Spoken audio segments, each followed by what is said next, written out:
नमः शिवाय। जहां हर सुर में भक्ति है, हर शब्द में शक्ति है। स्वागत है आपका सनातनी पर, सनातन भजनों की पावन धारा में। जय श्री राम। श्री हनुमान जी महाराज को बल याद करवाया जामवंत जी ने। हनुमान जी कहते हैं हम लंका जाएंगे। किस लिए जाओगे? अरे हनुमान जी महाराज विशाल काय शरीर धारण करके कहते हैं जामवंत जी आप बताओ क्या करना है। आप कहो तो हम पूरी लंका को ही उठा लावे, या आप कहो हम रावण को मसलावे।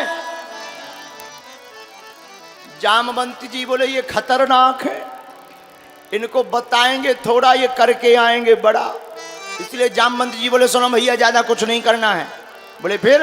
बोले केवल इतना करो, इतना करहूं तात तुम जाई सीता देखी कहूं सुध आई। तुम ज्यादा कुछ मत करना, माता जानकी जी को देखना हो चले आना।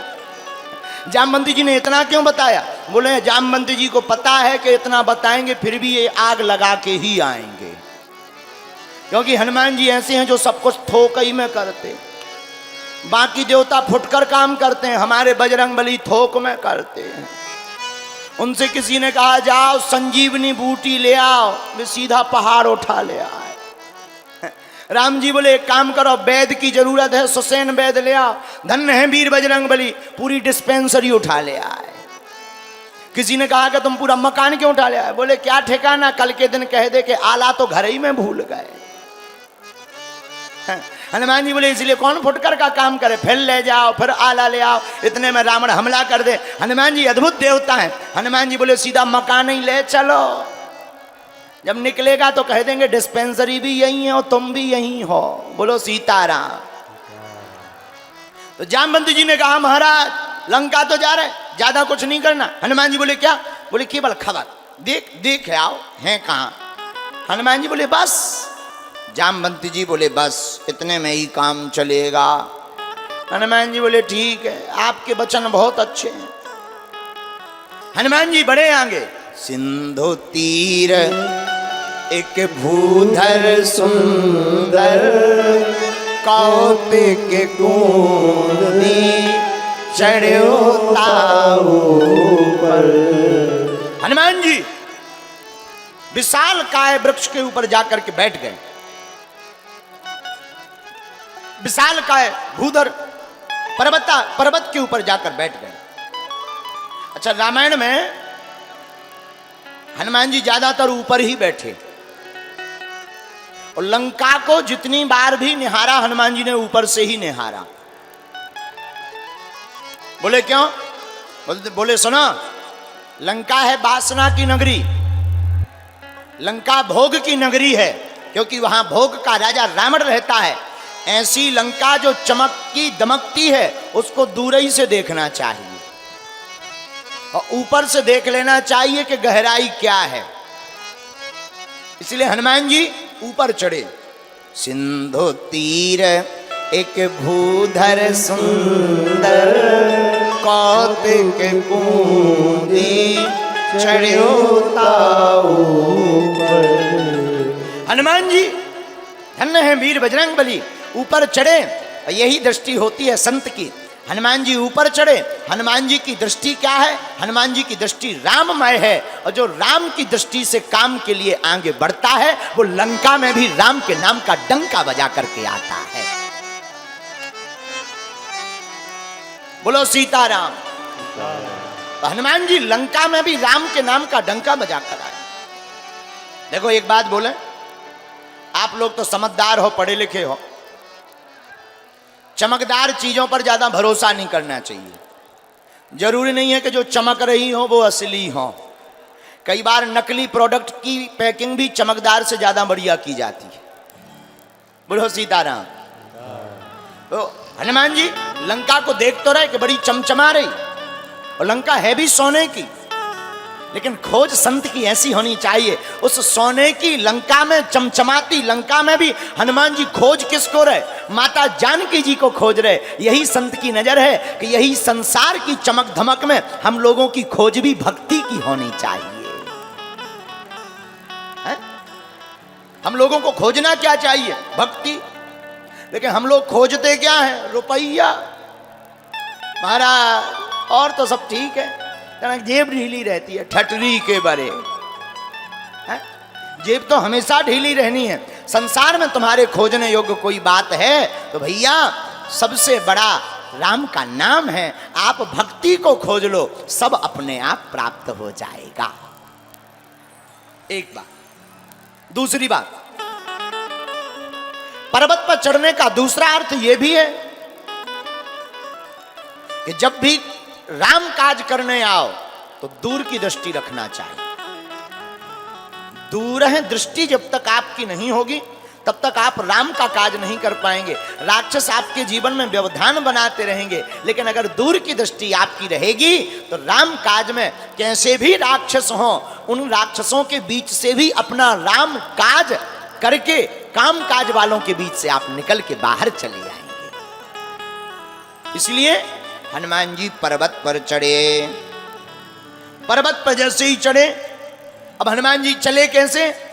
जिमिया मोघ रघुपति करबाना, भात चलो हनुमान। जिमिया मोघ रघुपति करबाना, चले ओ हनुमाना। जिमिया मोघ रघुपति करबाना, जिमिया मोघ रघुपति करबाना, जिमिया मोघ रघुपति करबाना। जिमिया मोघ चले ओ हनुमाना।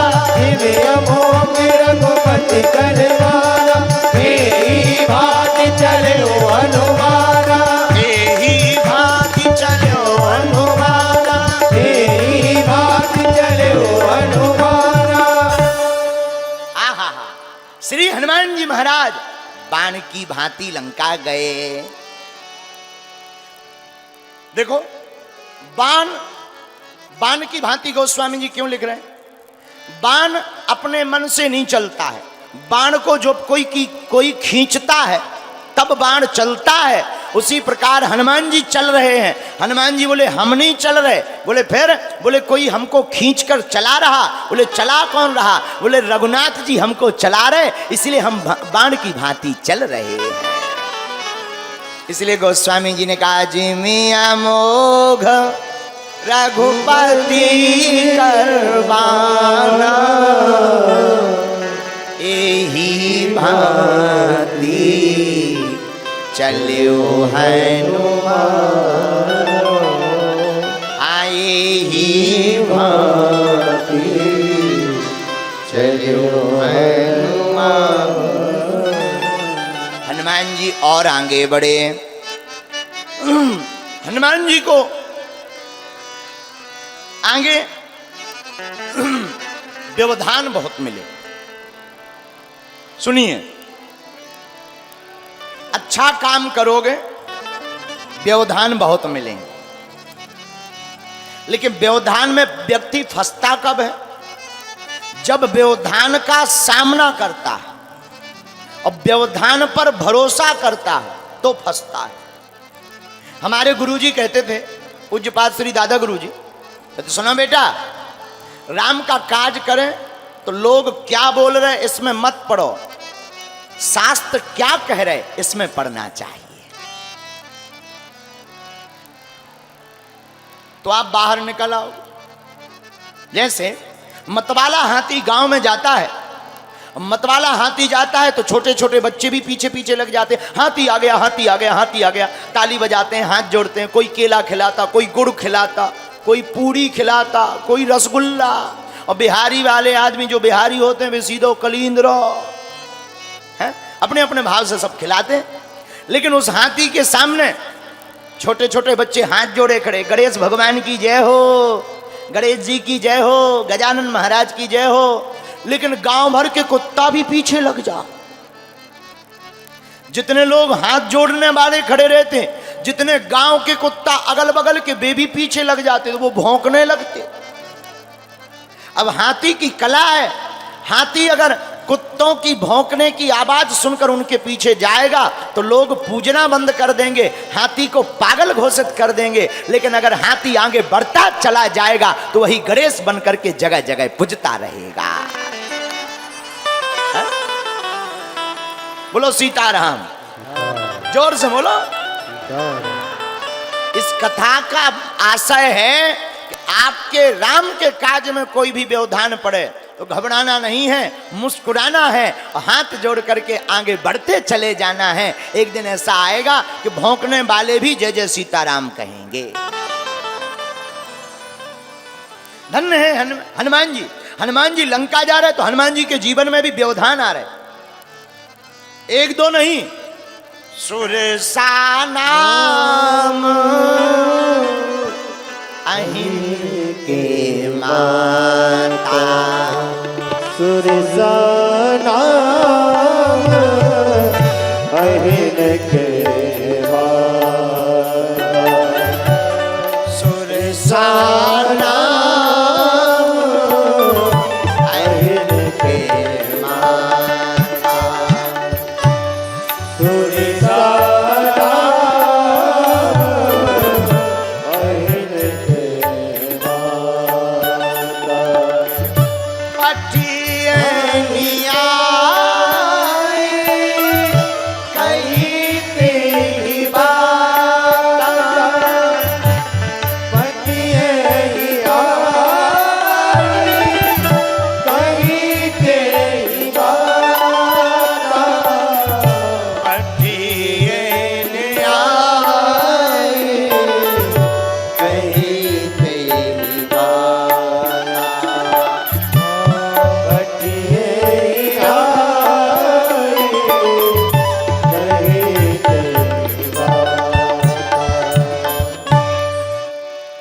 सुरसा नाम की देवी हनुमान जी के पीछे पड़ गई। हनुमान जी से बोली महाराज हम आपको जाने नहीं देंगे। हनुमान जी बोले क्यों? बोले हमको देवताओं ने तुम्हें भोजन करने के लिए भेजा है कि तुम्हारा नाश्ता बना के खा जाए। हनुमान जी हंस पड़े, बोले माता आप हमको खा लेती, हम हाँ भी कह देते, लेकिन क्या बताएं बस एक कारण है। तो माता ने कहा क्या कारण है? बोले राम जी का काज रह गया, एक कृपा कर दो कि हमें पहले राम जी का काज कर लेने दो, बाद में भले ही खा लेना, हमें कोई चिंता नहीं है।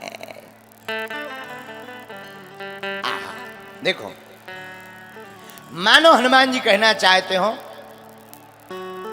अगर हम अपने काज के लिए आए तो काल हमें खा जाएगा बहुत जल्दी, लेकिन अगर राम का काज करने आएंगे तो काल खाएगा तो, पर काल के मुख से बचने के उपाय भी काल ही बता जाएगा। लेकिन सुरसा नाम की देवी जी हनुमान जी की बुद्धि का भाव जानना चाहती कि कितने बुद्धिमान है। और हनुमान जी कितने बुद्धिमान है? बुद्धिमताम वरिष्ठम। हनुमान जी बुद्धियों में सबसे श्रेष्ठ है। एक बात और, जीवन में एक सिद्धांत और बनाए रखना आप लोग, जीवन हमारा रेलगाड़ी की तरह है। इसमें जब तक डीजल है तब तक ये रेलगाड़ी चल रही, जहां डीजल खत्म सो रेलगाड़ी बंद। सीताराम। ऐसे ही हमारा जीवन है कि जब तक इसमें श्वासों का डीजल है तब तक हमारी रेल चलती रहेगी, और जब श्वासें खत्म हो जाएंगी तो हम परमात्मा के चरणों में विलय हो जाएंगे। इसलिए काम करो कि जब तक इस तन में श्वास है तब तक राम का भजन करो। हनुमान जी कहते, देखो हनुमान जी का चरित्र यही सिखाता है, आप चाहे जहां जाओ, सामना चाहे जैसे भी हो, व्यवधान आते रहेंगे, लेकिन सुरसा नाम की माता के ऊपर भी हनुमान जी अपनी बुद्धि का अद्भुत प्रयोग करते हैं। क्या? जस जस सुरसा बदन बढ़ावा, काश दूर की रूप दिखावा, काश दूर कभी रूप दिखा, सुरसा नाम की माता हनुमान जी को खाने के लिए मुंह बढ़ाती। जैसे ही मुंह बढ़ाती तो हनुमान जी शरीर का आकार बढ़ाते, लो खाओ। अच्छा मुंह छोटा हो, रसगुल्ला बड़ा हो, तो कई लोगों को बड़ी हैरानी हो जाती। हम कई लोगों को देखते हैं, जैसे पानी की फुल्की नहीं होती, कई लोगों का मुंह ही नहीं खुलता। अब पानी की फुल्की खाना तो चाह रहे, तो बेचारे पीस के खाते हैं। बोलो सीताराम, जोर से कहो। तो यही सुरसा माता के सामने है कि मुंह तो छोटा है, हनुमान जी का रूप बड़ा है। तो सुरसा माता ने फिर क्या किया? सत्य जो जनते ही आनंद की अति लघु रूप पवन सुत दीना, अति लघु रूप पवन सुत दीना। माता सुरसा ने 100 योजन का मुख फैला लिया। अब नहीं बच पाओगे हनुमान जी। हनुमान जी ने सोचा, हे भगवान, इतना बड़ा मुख इन्होंने 100 योजन का बनाया, तो हमें 200 योजन का बनाना पड़ेगा। तो अगर हम 200 योजन का मुख बनाएंगे तो नाक राम जी के पास चली जाएगी, कान जानकी माता के पास। हनुमान जी बोले करें क्या? बोले अब रूप नहीं बढ़ाना। तो हनुमान जी ने तुरंत बुद्धि का प्रयोग करके क्या किया? अति लघु रूप पवन सुत दीना, अति लघु रूप। हनुमान जी ने छोटा रूप धारण कर लिया। आहा, छोटा रूप धारण किया और हनुमान जी सुरसा के मुख में गए और दुनिया की पहली एंडोस्कोपी हनुमान जी ने शुरू करवाई। हनुमान जी सुरसा के मुख में गए, पेट में प्रवेश करे, देखने लगे सुरसा को लीवर ठीक है क्या खराब है, फेफड़ा पंप बढ़िया चल रहा, श्वास में दिक्कत तो नहीं है, किडनी काम कर रही, केटेनाइन तो नहीं बढ़ गया है। हनुमान जी ने पूरी जांच की और बाहर निकल आए। माता, आपने कहा था हमें खाना है, हम मुंह में चले भी गए और निकल भी आए, आपका भी वचन पूरा हो गया, हमारा भी वचन पूरा हो गया। यही हनुमान जी की कृपा है। लेकिन लोगों, इस कथा से आशय क्या है? इस लीला से हनुमान जी बहुत अच्छी बात समझाना चाहते। तुम्हारी जिंदगी में संकट जब सुरसा जैसे बड़े आ जाएं, विपत्ति, संकट, शत्रु सुरसा के समान बड़े आ जाएं, तब उनका सामना नहीं करना चाहिए। हनुमान जी बोले क्या करना चाहिए? अति लघु रूप पवन सुत लीना। ऐसे बड़े संकट के सामने छोटे बनकर खड़े हो जाओ। ये बड़े संकट तूफान है, हवा के झोंका है, आएंगे और चले जाएंगे, लेकिन हम हाथ जोड़े खड़े रहेंगे तो हम ज्यों के त्यों बने रहेंगे। इसीलिए हनुमान जी अति लघु रूप पवन सुत लीना, अति लघु रूप पवन सुत दीना। सीताराम सीताराम सीताराम सीताराम सीताराम सीताराम सीताराम सीताराम। एक बात और, रावण ने माता जानकी का हरण किया। किसी ने रावण से पूछा, क्या तुम्हें पता नहीं माता जानकी कौन है? रावण बोला पता है। राम जी का पता? रावण बोला है। कौन है? रावण कहता है कि हमें पता है ये साक्षात भगवान। रावण कोई साधारण नहीं, वो भी विद्वान है। रावण तो तभी राम जी को पहचान गया था जब खरदूषण का वध राम जी ने किया था। रावण ने विचार कर लिया, खरदूषण मौसम बलवंता, इन्हीं कुमारे बिनु भगवंता। खरदूषण हमारे समान बलवान है, इन्हें भगवान के अलावा कौन मार सकता है? लगता है इस पृथ्वी पर भूखा भार हरण करने के लिए परमात्मा प्रकट हो गए हैं।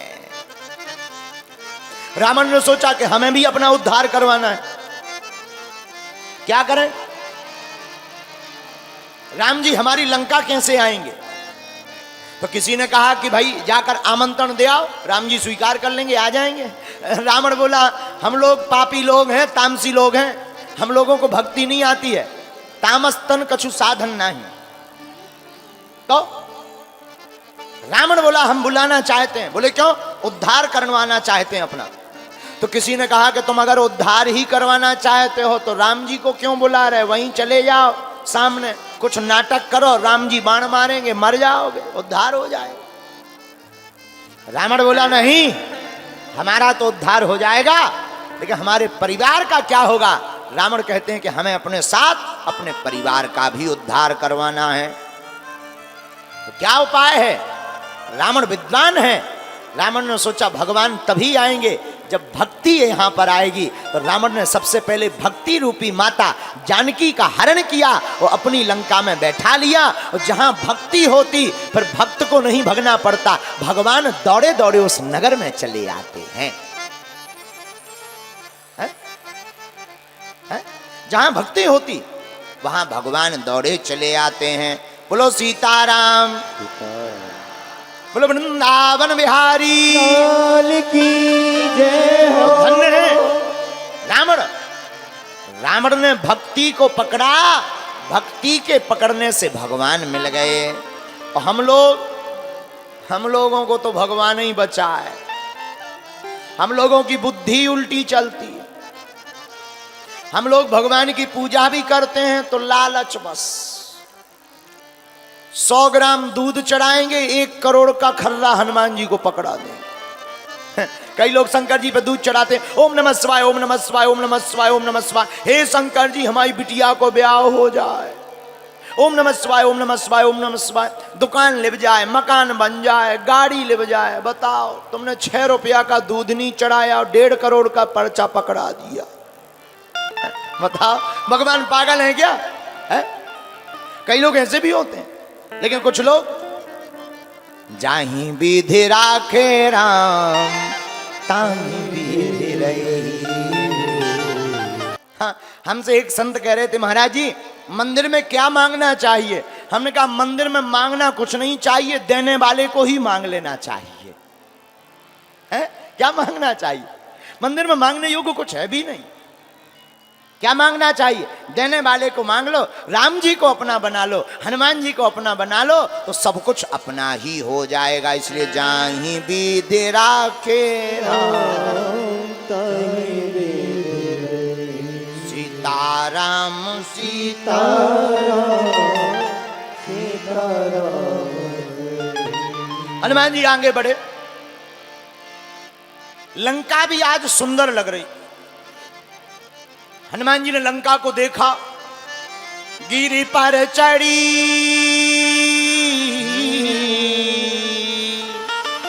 गिरी पर चढ़ी लंका ते देखी लंका ते देखी। हनुमान जी महाराज ने लंका को देखा। लंका है कैसी? बोले सुंदर है। अच्छा, हनुमान जी को लंका सुंदर क्यों नजर आई? लंका सुंदर थी नहीं, लेकिन माता जानकी के जी के जाने से वो लंका भी सुंदर हो गई। मतलब जीवन में भक्ति आने से बिगड़ा हुआ जीवन भी सुंदर हो जाता है। गिरे पर चढ़ी लंका कहीं देखी गिर पर चढ़ी लंका कहीं देखी कहीं न जा अति दुर्ग विशेष कहीं न जाए अति दुर्ग लंका को दूर से देखा, पुर रखवारे देख बहू, कपि मन की विचार। हनुमान जी मन में विचार करते हैं, लंका है, निशाचरों का निवास है,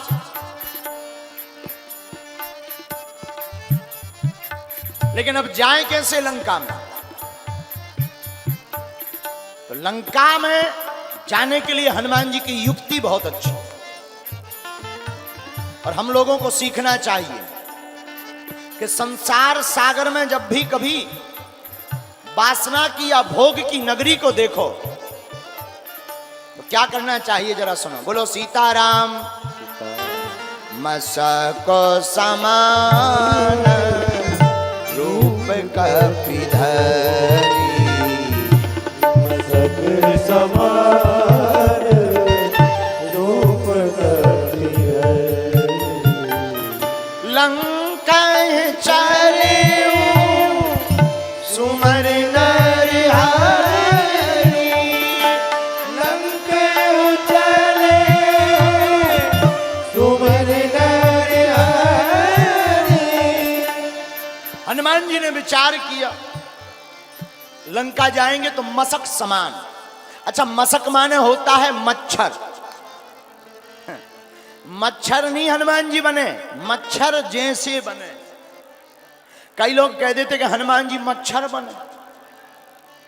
हनुमान जी मच्छर नहीं बने हैं, मच्छर जैसे बने हैं हनुमान जी। इसलिए मसक समान, पंक्ति भी कह रही, मसक समान रूप कपिधरी। बोलो सीताराम, जोर से बोलो। लेकिन एक बात बोले, कहो बोलो, क्या तो बोलो। मच्छर दिखने में जरूर छोटा होता है पर बिस्तर पर डाल देता है। मच्छर दिखने में छोटा जरूर होता है लेकिन बिस्तर पर गिरा देता है और नाम मलेरिया हो जाता है, रोग मलेरिया हो जाता। अच्छा सुनो, मच्छर भी दो प्रकार के होते हैं। कितने प्रकार के? बोलो कौन कौन, पूछो। मच्छर दो प्रकार के होते हैं, एक दबंग मच्छर, एक डरपोक मच्छर। कौन कौन? एक दबंग मच्छर, एक डरपोक। दबंग कौन है? डरपोक मच्छर होता है आकर के काट के भग जाता है, आएगा काटेगा भग जाएगा, वो है डरपोक मच्छर। एक होता है दबंग मच्छर, कान में पहले आके गीत गुनगुनाता है कि हम आ गए, तुम्हारे बाप में दम हो तो बच जाओ। दबंग मच्छर पहले कान में गीत सुनाता है, हुन हुन हुन, हम आ गए, अब तुम्हारे बाप में दम हो तो बच जाओ, और बाद में काट करके भग जाता है। ये दो प्रकार के मच्छर होते हैं, एक दबंग एक डरपोक। तो हनुमान जी मच्छर नहीं बने, मच्छर जैसे बने। और कौन से मच्छर? हनुमान जी दबंग मच्छर बने कि लंका में जाकर अपनी पूंछ से रावण की मूंछ को उखाड़ दिया है? बोलो जय सिया राम, जय सिया राम। लेकिन रावण फिर भी बड़वाई सुनता रहा। रावण कहता था हम हारे नहीं जीते। एक हमें बात याद आई, हमारा एक चेला है चंगीलाल, आजकल यहीं पटना में रह रहा है। हमारा एक चेला है चंगीलाल, पटना में रहता है। उसकी शादी हुई पंजाब में, चंगीलाल की शादी हुई मुन्नी बाई से। तो क्या हुआ कि वो अपनी ससुराल गया तो घर वालों ने कहा आइए कुंवर साहब, आइए आइए आइए कुंवर साहब। और चंगीलाल था अनपढ़, गांव का गवार। तो इसने पढ़ा था कि कुंवर साहब तो कु का प्रयोग गलत जगह किया जाता, कुकर्मी, कुत्सित, कुंठित, कुलच्छी, कुलच्छनु। तो इसने पढ़ा था कि कु का प्रयोग गलत जगह किया जाता है। तो ससुर ने कहा आइए कुंवर साहब, सासू माँ ने कहा आइए कुंवर साहब, इसका दिमाग खराब कि सब कोई कु का प्रयोग कर रहे हैं। रात हुई, ससुर साहब बोले भोजन करिए। ये हाथ उठा करके दिखा करके बोला सुना, भोजन करवाना हो करवाओ, मेजबानी करनी हो करो, लेकिन कुंवर साहब मत कहो। हम जानते हैं कु का प्रयोग गलत जगह किया जाता है। अगर करना ही है तो सु का प्रयोग करो, क्योंकि सु का प्रयोग अच्छी जगह किया जाता। सुंदर, सुशील, सुहद, सुजान, अगर प्रयोग ही करना तो सु का करो। और घर वाले बोले अगर सु का प्रयोग ना करें तो बोले हम तलाक दे देंगे। बेचारे घर वाले टेंशन में पड़ गए, बोले आइए सुअर साहब। ये बोला अब ठीक है, अब आनंद आ गया, अब ठीक लगा, ऐसे ही नाम लेना चाहिए। तो कई लोग ऐसे ही होते हैं जिन्हें गलत बात ही प्रिय लगती है।